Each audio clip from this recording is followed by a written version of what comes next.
Halo semuanya, di sini kami kelompok 2 akan mempresentasikan materi kami, yaitu pada bab 6 dan sebagian juga ada pada bab 7.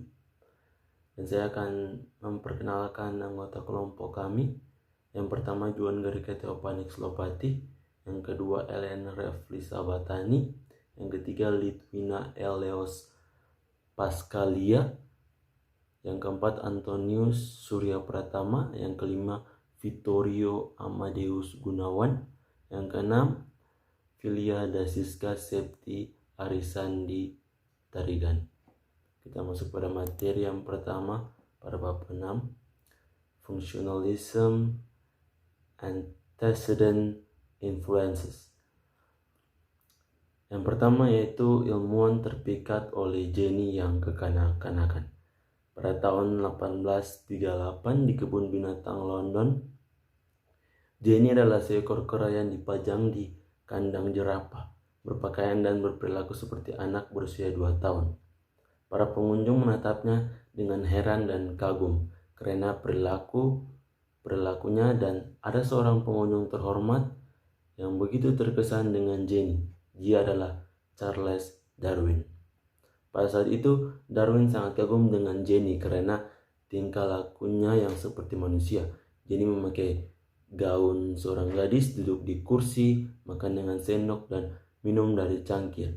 Melihat Jenny, Darwin pun pulang karena teringat anaknya. Beberapa bulan kemudian, ia kembali membawa harmonika dan cermin.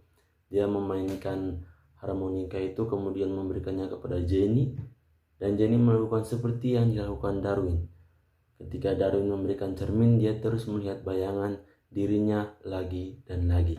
Dari sini Darwin begitu terkesan dengan perilaku hewan, terkhususnya Jenny ini, seekor kera. Selanjutnya itu protes fungsionalis. Fungsionalisme berkaitan dengan bagaimana pikiran berfungsi atau bagaimana digunakan oleh organisme untuk beradaptasi dengan lingkungannya. Fungsionalisme adalah pemikiran yang disengaja protes terhadap psikologi eksperimental Wundt dan psikologi struktural Tishner. Keduanya dianggap terlalu membatasi. Jadi sebagai sistem psikologi Amerika pertama yang unik, fungsionalisme ini adalah pemikiran yang disengaja protes terhadap psikologi Wundt dan juga Tishner tadi karena dianggap terlalu membatasi. Aliran pemikiran awal ini tidak dapat menjawab pertanyaan yang diajukan oleh para fungsionalis, seperti apa yang dilakukan oleh pikiran dan bagaimana apakah itu melakukannya. Jadi para fungsionalis ini pertanyaan-pertanyaan dari fungsionalis ini, pemikiran awal dari Wundt dan Tishner itu tidak bisa menjawab, maka mereka melakukan protes. Kemudian selanjutnya revolusi evolusi oleh Charles Darwin 1809 sampai 1882. Jadi pada awalnya ide evolusi tidak dimulai dengan Darwin. Jadi Darwin tidak memulai ide evolusi ini. Pertama pada tahun 1809, naturalis Prancis Jean-Baptiste Lamarck itu dia memperkenalkan teori perilaku evolusi yang menekan pada modifikasi bentuk tubuh hewan untuk beradaptasi dengan lingkungannya. Kemudian yang kedua pada pertengahan tahun 1800, ahli biologi Inggris Charles Lyell itu dia memperkenalkan gagasan evolusi ke dalam teori geologi. Lalu tahun 1501 itu penjelajah Italia Amerigo Vespucci, itu dia setelah melakukan pelayarannya, dia menulis tentang begitu banyak spesies yang dia temui di Amerika. Lalu pada tahun 1830-an, orang-orang di Inggris dan di Eropa itu Mereka untuk pertama kalinya melihat hewan yang sangat mirip dengan manusia, yaitu kera dan juga orang utan. Lalu pada tahun 1853 di British Museum, mereka memajang kerangka gorila di samping kerangka manusia untuk melihat kemiripannya. Kemudian setelah itu, Darwin tentang asal-usul spesies memberikan begitu banyak data yang terorganisir dengan baik sehingga teori evolusi tidak bisa lagi diabaikan. Seth Case menuntut teori seperti ini dan Charles Darwin menjadi agennya. Lalu, kehidupan Darwin. Nama lengkap dari Charles Darwin yaitu Charles Robert Darwin. Dia lahir pada tanggal 12 Februari 1809 di Shrewsbury, Shropshire, Inggris. Ayahnya bernama Robert Darwin dan ibunya Susanna Wedgwood. Dia pernah berkuliah di Universitas Edinburgh.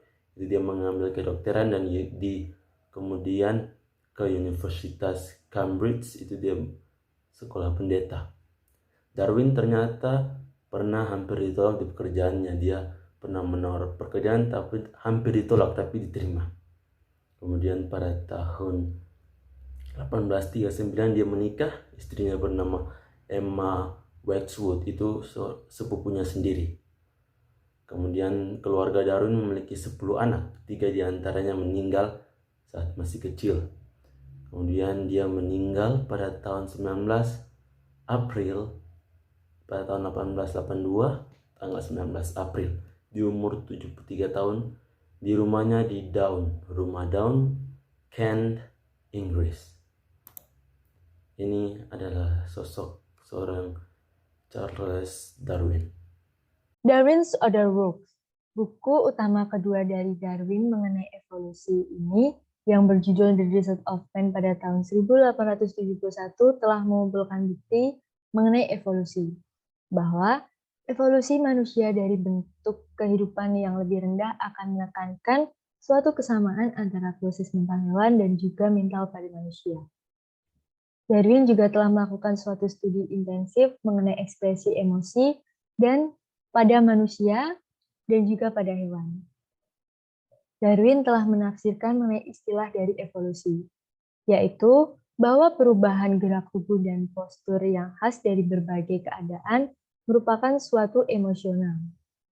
Dan sumber data-data yang mendukung mengenai teori evolusi dari Darwin ini yaitu mulai dari data geologi, arkeologi, demografi, pengamatan satwa liar, dan pemeliharaan, serta penelitian tentang pemeliharaan. Dan teori evolusi dari Darwin ini juga membawa dampak pengaruh perubahan dalam materi pelajaran psikolog dan juga pada sasaran.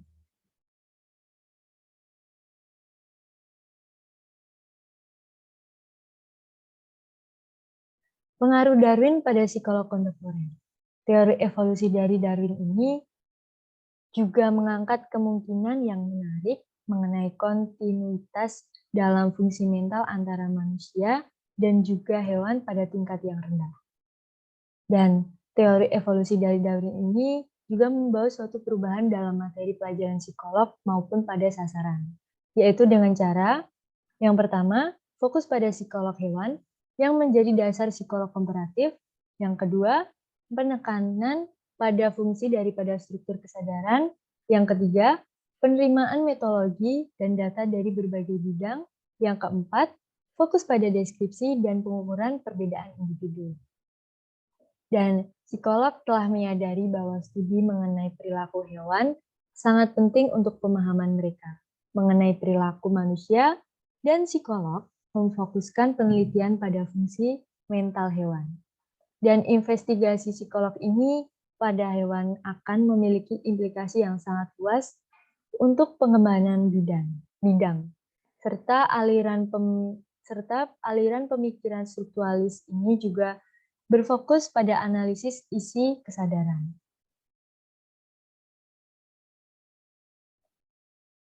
Perbedaan individu Francis Galton pada tahun 1822 hingga 1911 yaitu karya Francis Galton mengenai pewarisan mental dan perbedaan individual dalam manusia berkapasitas secara efektif serta membawa semangat evolusi untuk menanggung psikolog baru. Dan ilmuwan yang mengenali perbedaan individu dan dalam kemampuan dan sikap adalah dokter dari Spanyol yang bernama Joan Hurt pada tahun 1530 hingga 1092. 300 tahun lamanya sebelum upaya Galton pada bidang ini, Hurt telah menerbitkan sebuah buku yang berjudul The Examination of Talent Individual, dan di mana Hurt mengusulkan berbagai perbedaan individu dalam diri manusia yang berkapasitas. Hurt juga memberikan sarannya agar anak-anak dipelajari sejak sedini mungkin kehidupannya agar pendidikan nantinya dapat direncanakan secara individual sesuai dengan kemampuannya. Namun, sangat disayangkan ide-ide Hurt ini tidak dikejar secara formal sampai pada batas waktu Galton. Meskipun Weber, Titchener, dan Helmholtz melaporkan perbedaan individu dalam hasil eksperimen mereka, mereka tidak menyelidiki temuan ini secara sistematis. Wood dan Titchener bahkan tidak menganggap perbedaan individu sebagai bagian yang sah dari psikolog. Kehidupan Francis Galton. Francis Galton lahir pada 16 Februari 1822 di dekat Birmingham, Inggris. Dan Galton juga memiliki suatu kecerdasan yang luar biasa hingga diperkirakan akhirnya mencapai 200. Dan Galton juga memiliki banyak sekali ide-ide baru. Galton merupakan anak bungsu dari 9 bersaudara, serta Galton juga memiliki seorang ayah bankir, makmur, dan berasal dari keluarga kaya dan terkemuka secara sosial dan berpengaruh pada beberapa bidang. Bidang utama yang berpengaruh adalah pada bidang pemerintah, pada gereja, dan militer. Francis adalah seorang anak yang dewasa sebelum waktunya.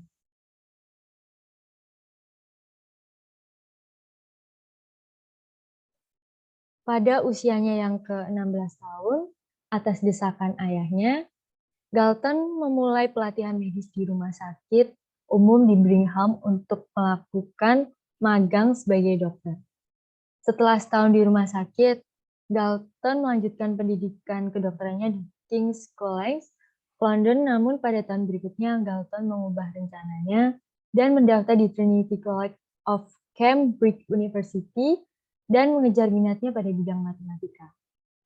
Meskipun pekerjaannya terganggu maupun terhalang oleh gangguan mental yang sangat parah, Galton telah berhasil mendapatkan gelarnya serta lulus pada 17 Januari 1911 di Greyhound House, Hesper, Surrey. Dan Galton juga mengkoordinir ekspedisi untuk penjelajah dan memberi suatu kuliah tentang kehidupan camp untuk pelatihan tentara tugas di luar negeri.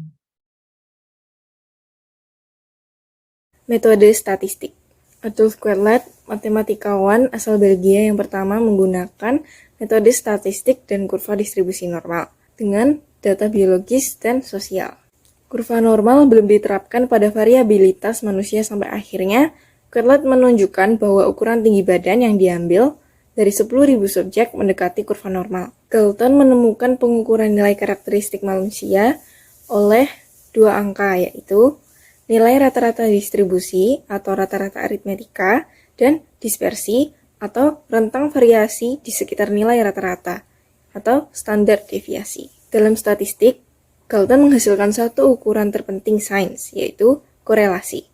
Korelasi adalah alat fundamental dalam ilmu sosial dan perilaku serta dalam teknik dan ilmu alam. Hasil korelasi oleh Galton adalah teknik statistik modern untuk menentukan validitas dan reliabilitas tes serta metode analisis faktor, yaitu karakteristik yang diwariskan cenderung mundur ke arah mean, bahwa rata-rata pria tingginya tidak setinggi ayahnya, sedangkan anak laki-laki yang sangat pendek justru lebih tinggi dari ayah mereka.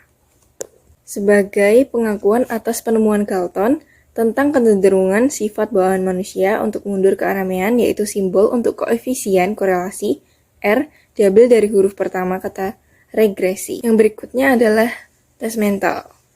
Istilah tes mental diciptakan oleh James McKin-Cattell, mahasiswa Universitas Pennsylvania. Galton berasumsi bahwa kecerdasan dapat diukur dengan istilah sensorik seseorang, yaitu semakin tinggi kecerdasannya, semakin tinggi pula levelnya dari fungsi sensoriknya.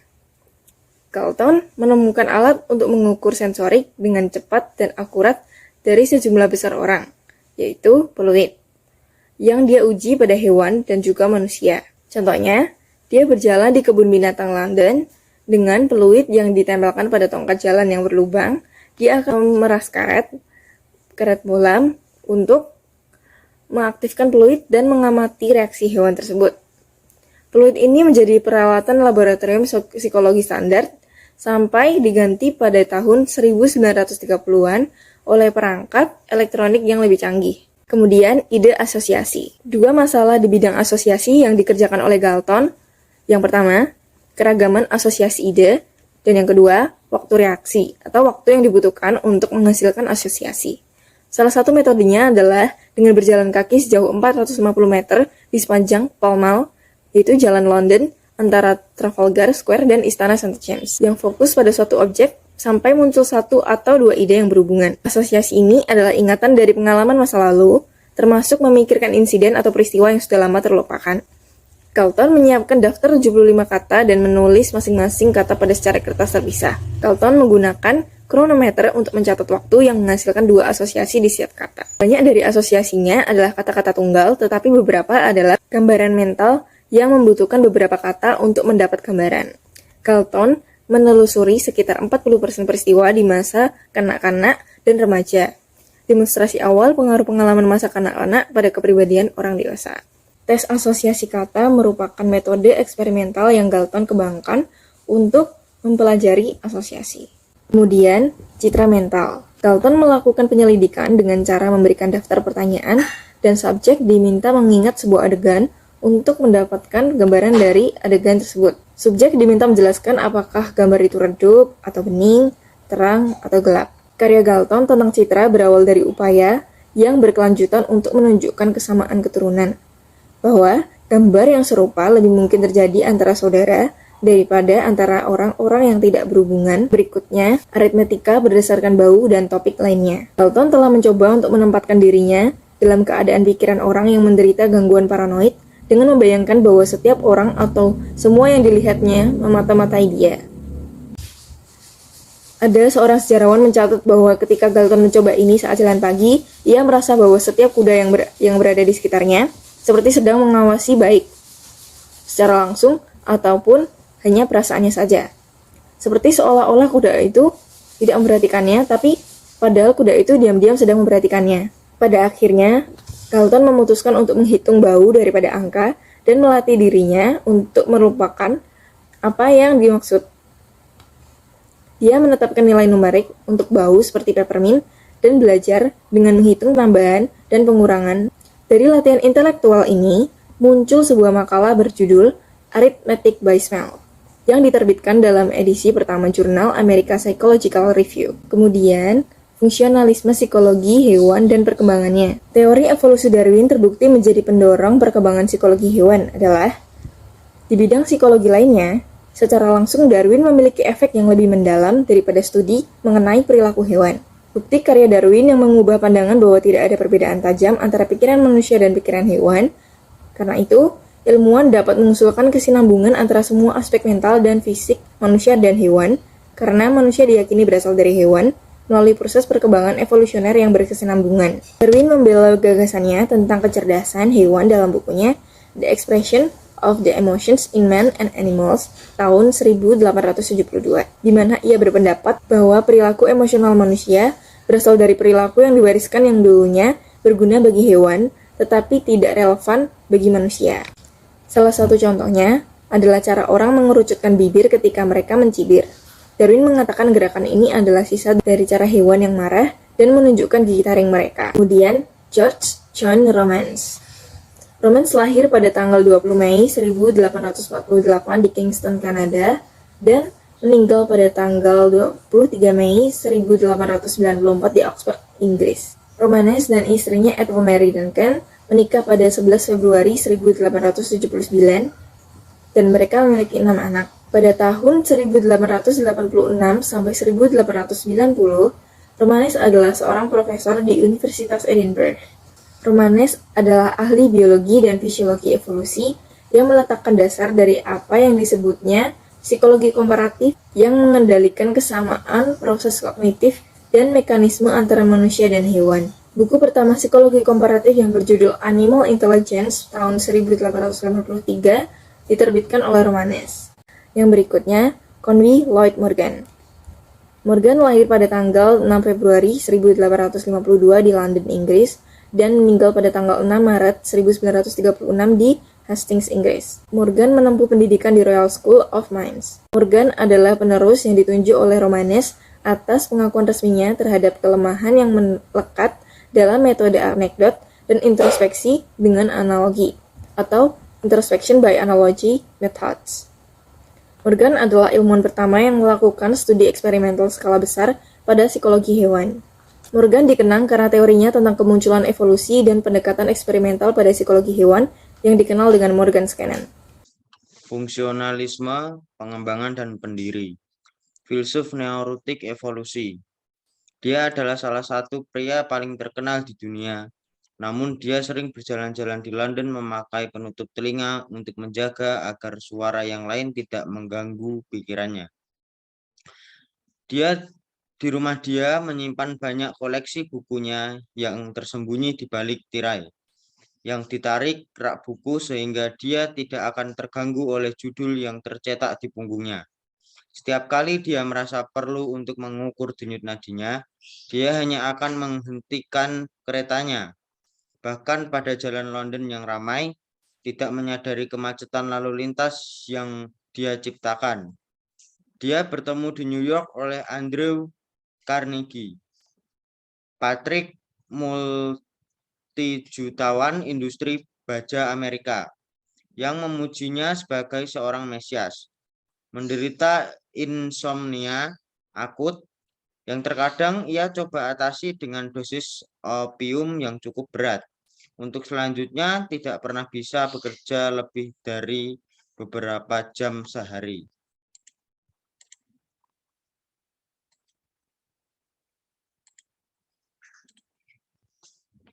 Evolusi datang ke Amerika. Herbert Spencer pada tahun 1820 sampai 1903. Filosofi yang membawa pengakuan Herbert Spencer adalah Darwinisme, gagasan evolusi dan survival of the fittest. Spencer memperluasnya jauh melampaui karya Darwin sendiri. Ketertarikan pada teori evolusi Darwin sangat kuat di Amerika Serikat. Dan ide-ide Darwin telah diterima dengan penuh semangat. Spencer berpendapat bahwa perkembangan semua aspek alam semestanya bersifat evolusioner, termasuk karakter manusia dan peranata sosial, sesuai dengan prinsip survival yang paling cocok. Dia mendasarkan sistem yang mencakup semua ini pada penerapan prinsip-prinsip evolusioner pada pengetahuan dan pengalaman manusia. Dalam buku-buku Spencer, Darwin mengatakan bahwa Spencer adalah selusin kali atasan saya. 2 volume tentang filsafat sintetik merupakan The Principle of Psychology. Diterbitkan pertama kali pada tahun 1855 dan kemudian digunakan oleh William James sebagai buku teks untuk kursus psikologi pertama yang dia ajarkan di Harvard. Dalam buku ini, Spencer membahas gagasan bahwa pikiran ada dalam bentuknya yang sekarang karena upaya masa lalu dan terus-menerus untuk beradaptasi dengan berbagai lingkungan. Organisme perlu beradaptasi dengan lingkungannya jika untuk bertahan hidup.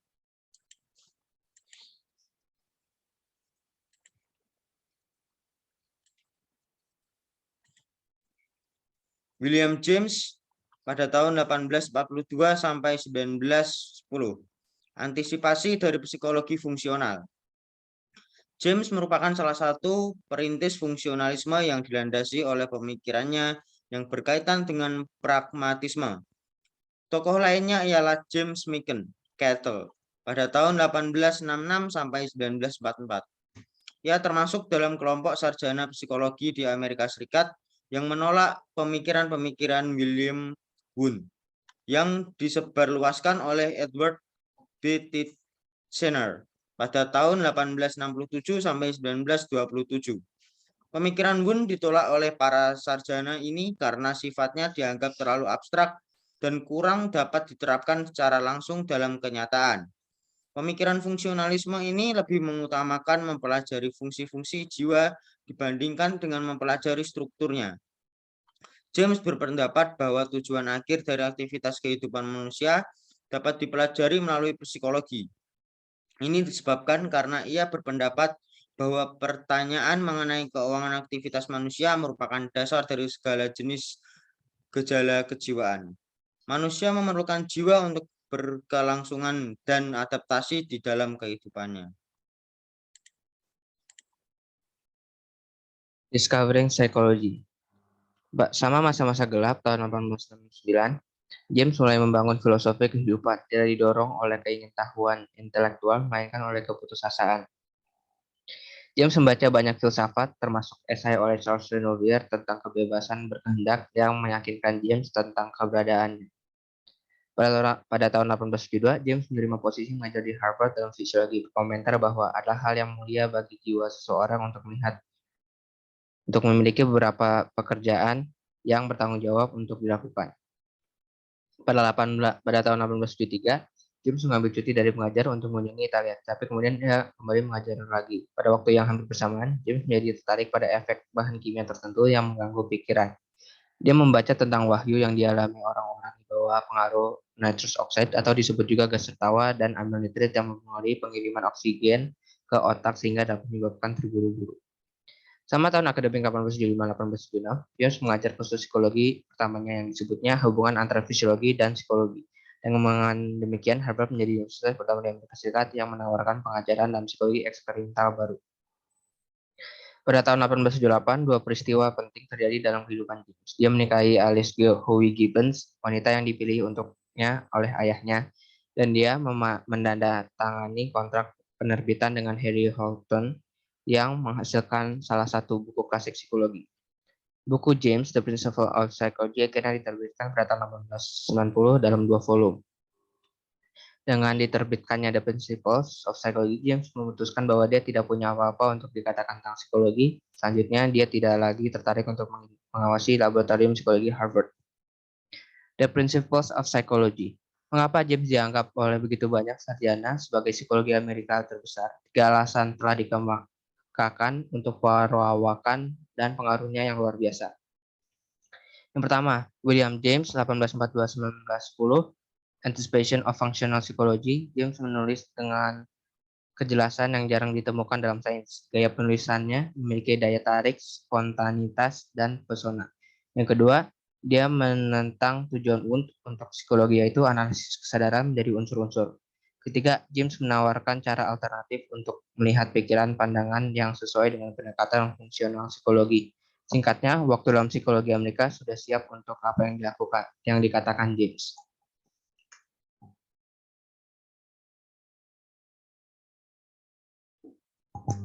Tujuan psikologi bukanlah penemuan unsur-unsur pengalaman studi tentang orang-orang yang hidup ketika mereka beradaptasi dengan lingkungan mereka. Fungsi kesadaran adalah untuk membimbing kita ke tujuan yang diperlukan untuk bertahan hidup. Kesadaran sangat penting untuk kebutuhan makhluk kompleks di lingkungan yang kompleks. Tanpanya, evolusi manusia tidak mungkin terjadi.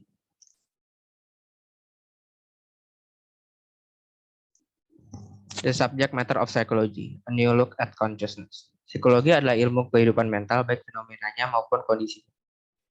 Dalam hal materi pelajaran, kata kuncinya adalah fenomena dan kondisi. Kesadaran harus dipertimbangkan.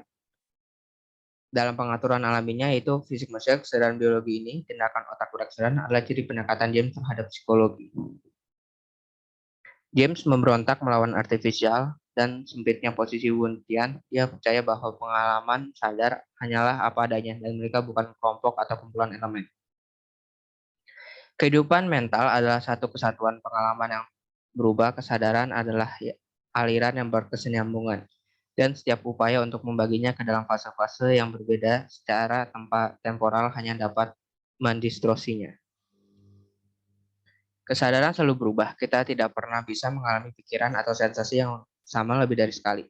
Kita mungkin memikirkan suatu objek atau stimulus lebih dari satu kali, tapi pikiran kita setiap kali tidak akan sama.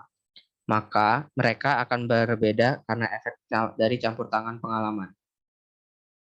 Pikiran juga terus-menerus, tidak ada gangguan tajam dalam aliran kesadaran. Kita mungkin melihat celah waktu seperti saat kita tidur, tapi saat bangun, kita tidak mengalami kesulitan untuk membuat hubungan dengan aliran kesadaran kita yang berkelanjutan. Selain itu, pikiran selektif. The methods of psychology. Psikologi berurusan dengan kesadaran pribadi dan langsung introspeksi harus menjadi metode dasar. James menulis, pengamatan introspektif adalah apa yang harus kita andalkan pertama dan terutama dan selalu. Melihat ke dalam pikiran kita sendiri dan melaporkan apa yang kita temukan di sana. Semua orang setuju bahwa kita di sana menemukan keadaan kesadaran. Meskipun James tidak menggunakan metode eksperimental secara luas, ia mengakuinya sebagai jalan penting menuju pengetahuan psikologis, terutama untuk penelitian psikofisika, analisis persepsi ruang, dan penelitian tentang memori. Gerakan fungsionalis tidak akan terbatas pada satu metode, seperti bentuk introspeksi Wundt atau Titchener. Fungsionalisme akan menerima dan menerapkan metode ini juga. Pendekatan elektif ini memperluas cakupan psikologi di Amerika. Pragmatism. Prinsip dasarnya adalah bahwa validitas ide atau konsepsi harus diuji dengan konsekuensi praktisnya. Ungkapan populer dari sudut pandang pragmatis adalah segalanya benar jika berhasil. The theory of emotions. Psikologi berasumsi bahwa pengalaman dan mental subjektif dari suatu emosi mendahului ekspresi atau tindakan tubuh. Contoh tradisionalnya, kita melihat binatang liar, kita merasa takut, dan kita melarikan diri, menggambarkan gagasan bahwa emosi atau ketakutan muncul sebelum reaksi tubuh. The three-part self.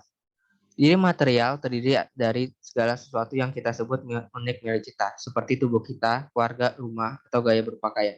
Diri sosial mengacu pada pengakuan yang kita dapatkan dari orang lain. Habit, tindakan berulang atau kebiasaan melibatkan sistem saraf dan berfungsi untuk meningkatkan plastisitas materi saraf. Akibatnya, kebiasaan menjadi lebih mudah dilakukan pada pengulangan berikutnya dan membutuhkan perhatian yang lebih sedikit. The functional inequality of women. Mary Whitton Calkins, 1863-1930. Mary Whitton Calkins menjadi presiden wanita pertama APA atau American Psychology Association, dan pada tahun 1906 duduki peringkat ke-12 di antara 50 psikologi penting di Amerika Serikat. Pujian yang tinggi dari rekan-rekan untuk seorang yang menolak gelar PhD. Calkins tidak pernah diizinkan untuk mendaftar secara resmi di Universitas Harvard. Harvard menolak untuk memberikan gelar dokter kepada seorang wanita. Pengalaman Calkins adalah contoh diskriminasi yang dihadapi perempuan di pendidikan tinggi, suatu kondisi yang bertahan hingga abad ke-20. Tapi saat ini mayoritas lulusan yang menerima gelar PhD di bidang psikologi adalah perempuan. Perkenalkan, nama saya Philadesis Septi Arisanita Rigan, NIM 80-2021-058. Materi selanjutnya adalah hipotesis variabilitas.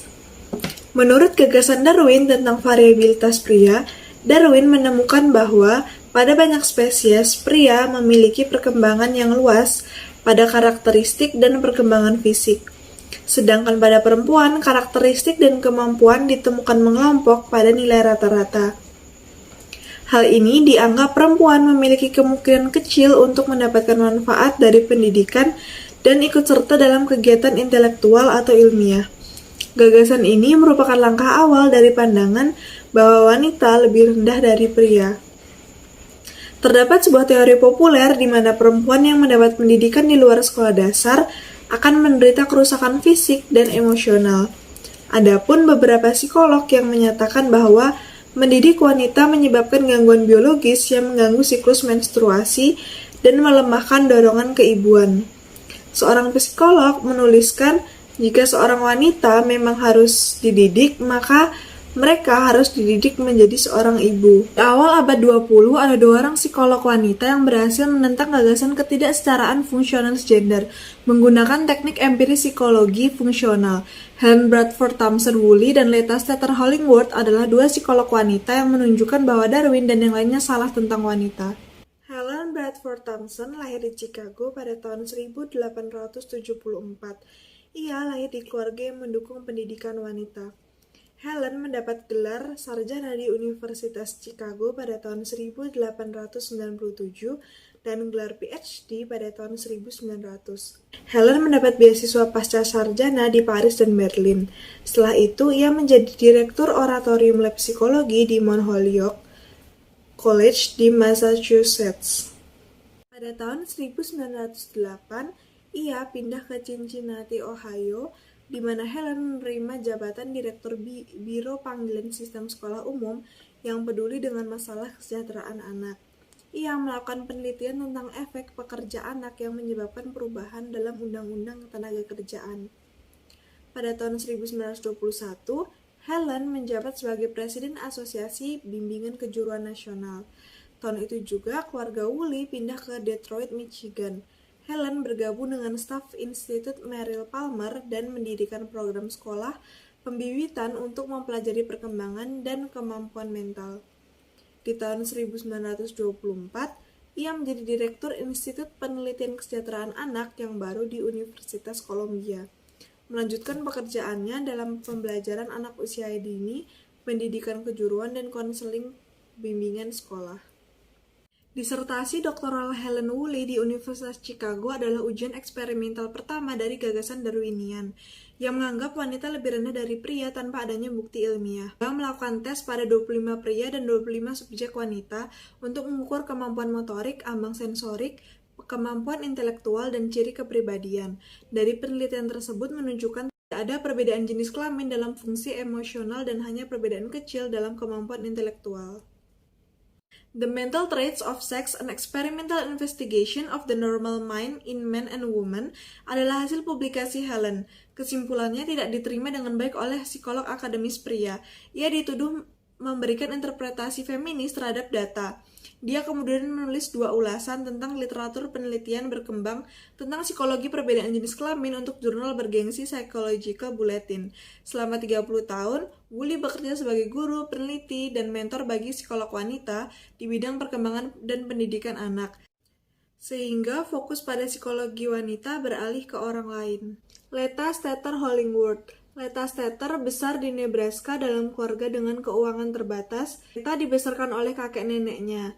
Ibunya meninggal saat ia berusia 3 tahun dan ayahnya meninggalkannya. Kemudian, ia mendaftar di Universitas Nebraska dan lulus pada tahun 1906 dengan gelar Pi Beta Kappa. Setelah itu, ia mengajar di sekolah menengah selama 2 tahun. Sementara tunangannya, Harry Hollingworth, menyelesaikan gelar PhD di Universitas Columbia dan menikah pada tahun 1908. Leta mengajar di Barnard College di New York City. Namun, secara hukum, wanita yang sudah menikah tidak diizinkan untuk mengajar di sekolah umum, yang membuat Leta terkejut dan menyesal. Leta kemudian beralih menulis fiksi, tetapi tidak ada penerbit yang menerima cerita pendeknya. Setelah itu, pasangan itu hidup berhemat untuk pendidikan pasca sarjana Leta. Pada tahun 1916, ia memperoleh gelar PhD dari Teachers College, Columbia University, belajar dengan Edward L. Thorndike, dan bekerja sebagai psikolog untuk pegawai negeri sipil di New York City. 5 tahun kemudian, dia dikutip di American Man of Science untuk kontribusinya pada psikologi wanita. Leta Hollingworth melakukan penelitian empiris ekstensif pada hipotesis variabilitas, gagasan bahwa untuk fungsi fisik, psikologis, dan emosional, wanita merupakan kelompok yang lebih homogen dan rata-rata daripada laki-laki, dan dengan demikian menunjukkan variasi yang lebih sedikit. Penelitian Hollingworth pada tahun 1913 dan 1916 berfokus pada fungsi dan kemampuan intelektual fisik dan sensori motor dalam berbagai subjek seperti bayi, mahasiswa, pria dan wanita dewasa selama periode menstruasi.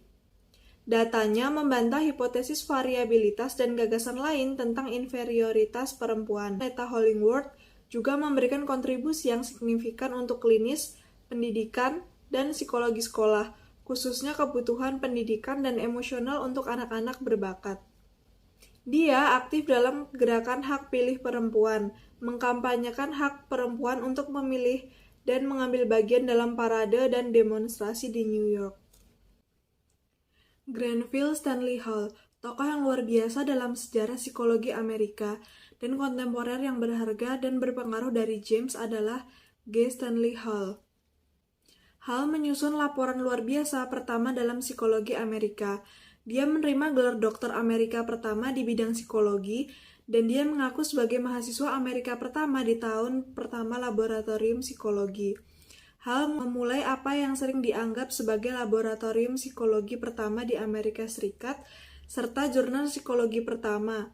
Dia adalah presiden pertama di Universitas Clark, penyelenggara pertama, dan presiden pertama American Psychological Association, dan salah satu psikolog terapan pertama. Hall lahir di Massachusetts. Ibunya adalah seorang wanita yang taat, baik, dan lembut. Ayahnya kerja keras dan menuntut dan kadang-kadang memukul Hall muda. Pada tahun 1863, Hall memasuki William College, dan pada saat ia lulus, dia telah memenangkan sejumlah penghargaan dan terpilih sebagai orang terpintar di kelasnya. Dia mengembangkan antusiasme untuk teori evolusi. Setelah lulus, ia mendaftar di Union Technological Seminary di New York City dan tidak memiliki komitmen yang kuat untuk melayani. Hall pergi ke Universitas Bonn, Jerman untuk belajar filsafat dan teologi. Di Berlin, ia menambah studi di bidang fisiologi dan fisika. Pada tahun 1874, minat Hall akan ilmu baru terbangkitkan dengan adanya buku Wundt Physiological Psychology. Dia memulai studi pasca sarjana dan melakukan penelitian di sekolah kedokteran. Pada tahun 1878, Hall dianugerahi gelar doktor pertama dalam bidang psikologi di Amerika Serikat karena telah mempresentasikan disertasinya tentang persepsi ruang. Segera setelah menerima gelarnya, Hall berangkat ke Eropa lagi, pertama untuk belajar fisiologi di Berlin dan kemudian menjadi mahasiswa di Wundt di Leipzig. Dia melakukan penelitian sendiri di sepanjang jalur yang lebih fisiologis. Karir Hall selanjutnya menunjukkan bahwa pada akhirnya Wundt hanya memiliki sedikit pengaruh padanya. Kemudian 2 tahun setelahnya ia tidak mendapat pekerjaan, namun dalam waktu 10 tahun dia menjadi tokoh penting nasional. Di tahun 1882 ia memberikan ceramah pada Pertemuan National Education Association, mendesak agar studi psikologis anak-anak menjadi komponen utama dari profesi guru. Presiden Harvard mengundangnya untuk menyampaikan serangkaian ceramah Sabtu pagi tentang pendidikan. Pidato-pidato ini membawa banyak publisitas yang menguntungkan bagi Hall dan undangan untuk kuliah paruh waktu di Universitas Johns Hopkins. Kuliah Hall sukses besar, dan dia ditawari jabatan profesor di Hopkins. Pada tahun 1883, ia secara resmi mendirikan laboratorium psikologi Amerika pertama, yang ia sebut sebagai laboratorium psikofisiologis. Ia mengajar sejumlah mahasiswa yang kemudian menjadi psikologi termuka. Di tahun 1887, Hall mendirikan American Journal of Psychology, yang merupakan jurnal psikologi pertama di Amerika Serikat dan bahkan saat ini dianggap sebagai publikasi penting. Tahun berikutnya, Hall menjadi presiden pertama di Universitas Clark di Worcester, Massachusetts. Hall bercita-cita untuk menjadikan Clark University pasca sarjana seperti Johns Hopkins dan Universitas Jerman. Menekankan penelitian daripada mengajar. Dia menjabat sebagai profesor psikologi serta presiden dan mengajar di sekolah pasca sarjana dengan biaya sendiri. Hall mendirikan jurnal Pedagogical Seminary. Hall adalah salah satu psikolog Amerika pertama yang tertarik pada psikoanalisis Freudian dan sebagian besar bertanggung jawab atas perhatian awal yang diterima Sigmund Freud di Amerika Serikat. Psikologi di Clark berkembang di bawah Hall. Selama 36 tahun, di sana 81 gelar doktor diberikan dalam bidang psikologi.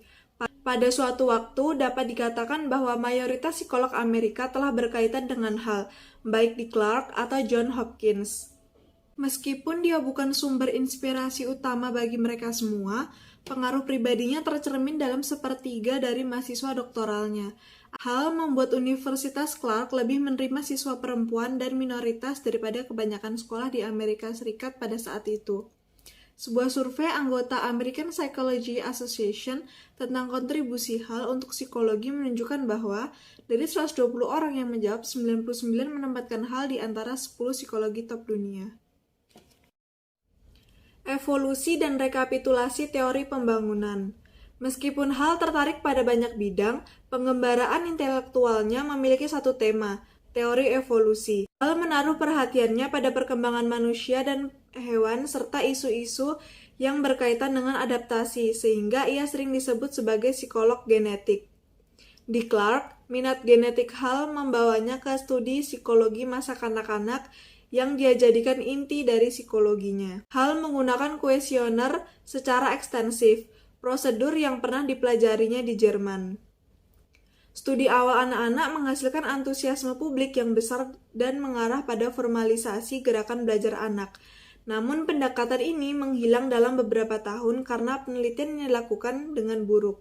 Karya Hal yang paling berpengaruh adalah Adolescence, 1300 halaman, 2 volume. His Psychology and its Relationship to Physiology, Anthropology, Sociology, Sex, Crime, Religion, and Education. Hasil penelitian selama 10 tahun, ensiklopedia ini menjadi karya besar pertama dan satu-satunya Hal dalam psikologi studi ilmiah psikologi remaja. Berisi pernyataan paling lengkap dengan teori rekapitulasi Hal tentang perkembangan psikologis. Pada intinya, Hal menegaskan bahwa perkembangan pribadi mereka mengulang sejarah hidup ras manusia yang berevolusi dari kondisi yang mendekati primitif pada masa balita dan anak-anak menuju ke manusia dewasa yang rasional dan beradab.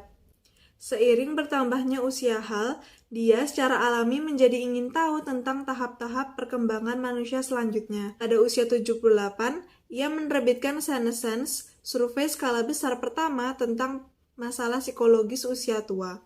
Di tahun-tahun terakhirnya, ia menulis 2 biografi otomatis, Reactions of Psychologists and The Life and Confessions of a Psychologist. Baik, di sini saya akan membacakan soal-soal untuk kuis. Pertanyaan yang pertama, fungsionalisme itu berkaitan dengan A. Bagaimana pikiran berpikir, B. Bagaimana pikiran bekerja, C. Bagaimana pikiran berfungsi, D. Bagaimana pikiran berjalan. Kedua, dalam revolusi evolusi, apa yang terjadi pada pertengahan tahun 1800-an?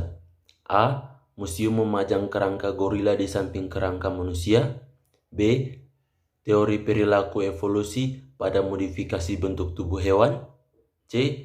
Orang Eropa pertama kali melihat hewan yang mirip dengan manusia, D.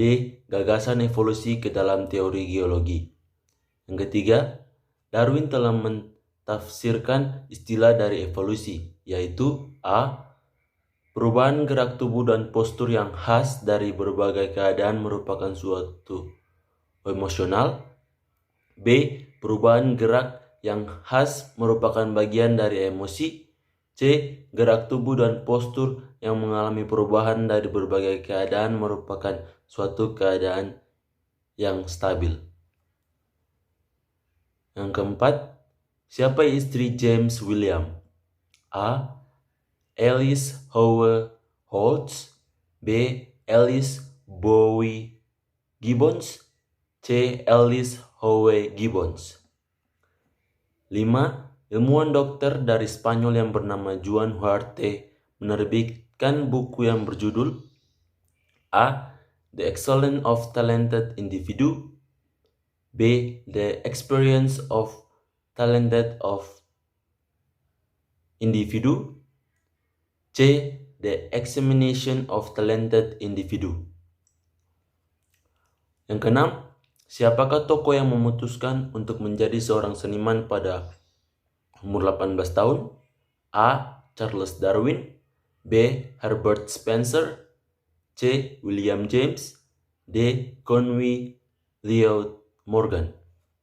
Yang ketujuh, alat apa yang ditemukan oleh Galton untuk mengukur sensorik dengan cepat dan akurat dari sejumlah besar orang? Alat tersebut sempat menjadi peralatan standar laboratorium psikologi hingga diganti pada tahun 1930-an oleh perangkat elektronik yang lebih canggih. A. Bohlam. B. Kayu.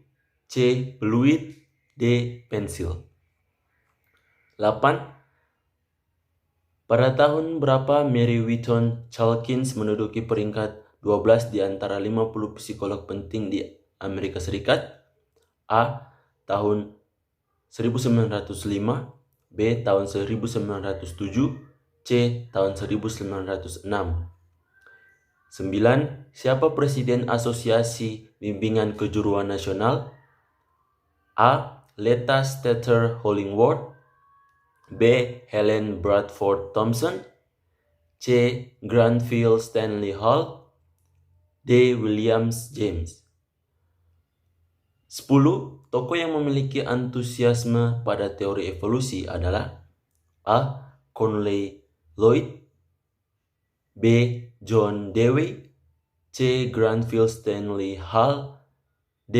George John Romanes. Demikian soal-soal untuk kuis.